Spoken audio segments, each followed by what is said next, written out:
I wondered how to follow up last week's show. After all, it was one of our most watched and forwarded shows, so how do you follow that up? I mean, that's pretty serious and shocking stuff. Do we leave it alone or move on? Or do we actually do a follow-up? Well, because of the overwhelming phone calls and emails with questions like what happens next, we decided to do a follow-up. Yeah, it sounded like most of you understood the consequences of what we were talking about last week, and several of you had the same question. What happens next? Well, valid question.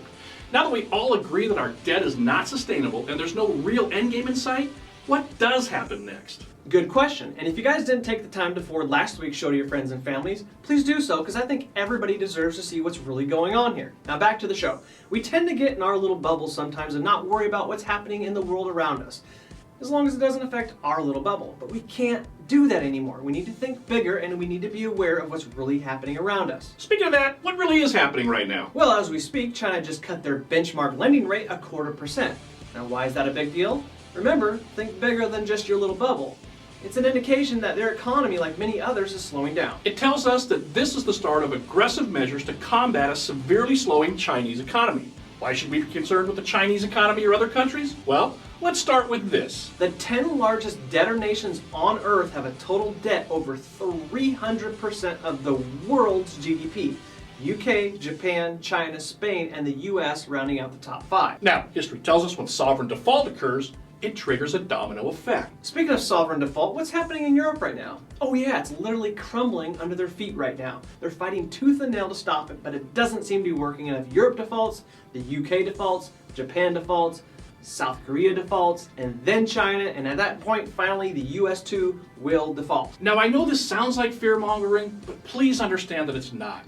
We're not fear-mongers, nor do you know us to be doomsdayers. I mean, I'm hoping that this never happens and we continue to go about our business. But again, with what we talked about last week and what we're talking about today, the chances of us all just going about our business are slim, to say the least. You may be shaking your head, you may disagree. There's a reason for that. There's actually a name for it, but I can't remember it right now. But it's basically, as humans, we can't or won't allow our minds to compute and understand the complications that are this devastating. Your mind sides with reason and says, oh, there's no way that's going to happen to me. Now, victims of brutal crimes have been quoted as saying this just before the crime occurred.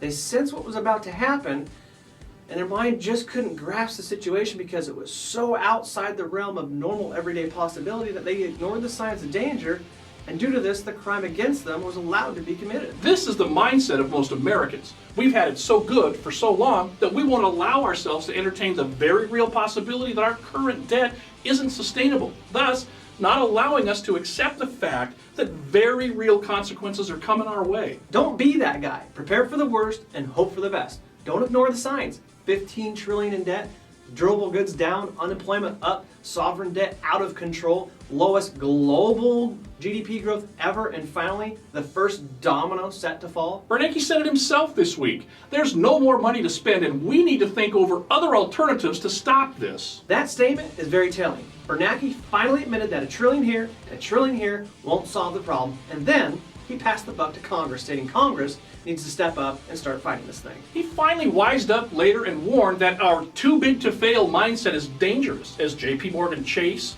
Citi, B of A, and Wells hold about $9 trillion in assets, or 2/3 of the nation's GDP.